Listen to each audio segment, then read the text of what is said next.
Hello everyone, कैसे हैं आप सब। एक बार पुनः शिव कोचिंग क्लासेस पर स्वागत है। उम्मीद करता हूं आप सब अच्छे होंगे, मस्त होंगे, बेहतर होंगे। आप सभी की पढ़ाई बेहतर चल रही होगी। बच्चों, आज हम बात करेंगे कि इफ के स्थान पर अनलेस का प्रयोग कैसे करें। देखिए बच्चों, अनलेस लगाते ही निगेटिव सेंटेंस को अफर्मेटिव सेंटेंस बना दिया जाता है। मतलब अनलेस जैसे ही जुड़ता है तो वो खुद निगेटिव के रूप में कार्य करने लग जाता है। ठीक है बच्चों, तो जिसमें यदि नॉट वगैरह हो उसे हटाएंगे। ठीक। दूसरा ये है कि मान लीजिए दो सेंटेंस है, एक में तो हम इफ की जगह जहां पे अनलेस लगाएंगे तो निगेटिव बना ही देगा, लेकिन यदि दूसरा सेंटेंस निगेटिव नहीं है तो उसको निगेटिव हम अपने आप बना देंगे। ठीक है, बात को समझिए। यदि दोनों सेंटेंस निगेटिव है तो अच्छी बात है, इफ के जगह अनलेस लगाएंगे, दूसरे सेंटेंस में कोई छेड़खानी नहीं करेंगे। लेकिन यदि एक सेंटेंस में हमने अनलेस लगा दिया और दूसरा निगेटिव नहीं है तो उसको भी निगेटिव बना देंगे। कैसा, आप समझो थोड़ा सा। आप ये बात को समझो कि जिसमें अनलेस का प्रयोग करेंगे वो निगेटिव से हट जाएगा, क्योंकि अनलेस के कारण वो निगेटिव होगा बच्चों, है ना। चलिए यहां पर आप देखिए थोड़ा सा, if you do not work, if you do not work hard, यदि आप कड़ी मेहनत यानी हार्ड वर्क नहीं करोगे तो you will not pass the exam, तो आप एग्जाम में पास नहीं होगे। देखो बच्चों, इफ के जगह अनलेस लगाओ, यू है तो यू, यहां पर बताया गया कि डू नॉट हटा देना है। क्या, डू नॉट हटा देना है बच्चों। क्यों? क्योंकि इसको हमको अफर्मेटिव बनाना है, तो ये प्रेजेंट इंडेफिनिट का था, तो डू नॉट हटेगा तो वर्क हो जाएगा, हार्ड तो हार्ड। वर्क्स नहीं लिख सकते बच्चों, ठीक है, क्योंकि यू के साथ यदि वर्ब जुड़ा है तो उसमें एस नहीं लगता। दूसरे सेंटेंस में कोई छेड़खानी नहीं करेंगे, you will not pass the exam. तो हमने क्या कहा, दोनों निगेटिव था, तो इफ के जगह अनलेस लगाया और इसको बच्चों अफर्मेटिव में बदला। दूसरे के साथ छेड़खानी नहीं करना है यदि वो आपका निगेटिव है तो। यदि वो निगेटिव नहीं होता तब उसको हम बच्चों निगेटिव बना देते। जैसे यहां पर देखिएगा, यहां पे आप लोग समझोगे, you can catch the bus, एक बच्चों यहां पर है।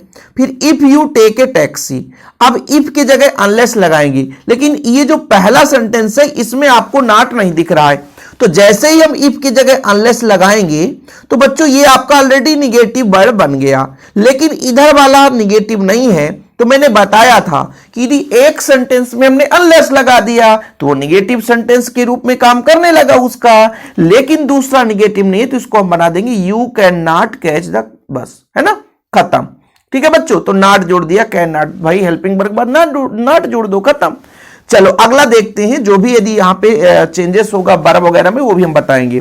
जैसे if you do not play well, यदि तुम अच्छा नहीं खेल रहे हो, you will not win prize, तुम प्राइज नहीं जीतोगे। तो देखो बच्चों, इफ के जगह अनलेस यू डू नॉट हटाना है, आपको डू नॉट हटाना है, तो प्ले होगा, एस नहीं लगेगा। क्यों? क्योंकि यू के साथ यानी मतलब आई बी यू दे बहुवचन के साथ हम, है ना, वर्ब के साथ एस नहीं लगाते। यदि यहां पे ही होता तो यहां पर प्लेस हो जाता बच्चों, एस लगा देते, है ना। वेल, फिर बच्चों you will not win prize, अब देखो निगेटिव है तो इसमें कोई छेड़खानी नहीं, सीधा सीधा उतार दो, you will not win prize. देखो बच्चों, क्लियर हुआ कि नहीं हुआ।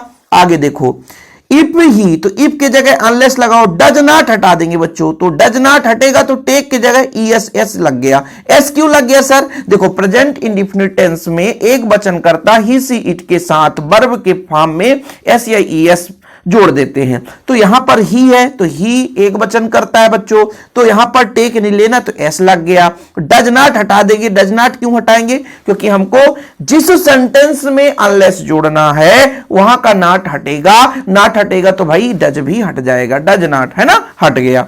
अब बच्चों यहां पर देखो दूसरा, ये तो निगेटिव नहीं है सर। अच्छा, तो मैंने बोला ना कि ये जो सेंटेंस है डज नॉट हटा तो अनलेस जुड़ गया, इसका मतलब ये हुआ कि ये ऑलरेडी निगेटिव बना दिया, तो भाई हमको यहां पे बना देना है।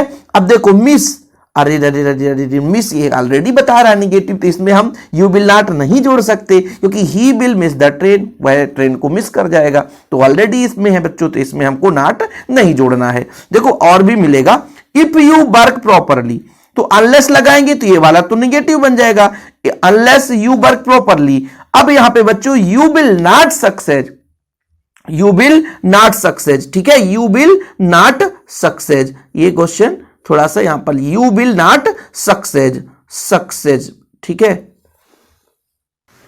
तो यहां पर मीनिंग भी गलत है बच्चों। सक्सेस का मीनिंग क्या होता है बताओ? SUCCESS, EES, है ना, यही होता है ना सक्सेस। ठीक है, तो यहां पर भी आप लोग सुधार लेना, CCES होता है, कोई बात नहीं है। इफ ही कम हियर तो unless he come here, I will go there तो I will not go there. अब यहां पर सर नॉट क्यों जोड़ दिया? मैंने बोला ना कि जिसमें अनलेस जुड़ गया तो ऑलरेडी वो निगेटिव के लिए हेल्पफुल हो गया, सहायक हो गया, लेकिन यदि इसमें निगेटिव है तो लिख देते, नहीं है तो जोड़ देते, खत्म कहानी। ठीक है प्यारे बच्चों, कोई दिक्कत? बन जाएगा कि नहीं बनेगा इफ के जगह अनलेस का प्रयोग? उम्मीद करता हूं चीजें क्लियर हो गई होगी। पसंद आए तो लाइक करके शेयर कर देना बच्चों, ये बनना ही चाहिए आपसे।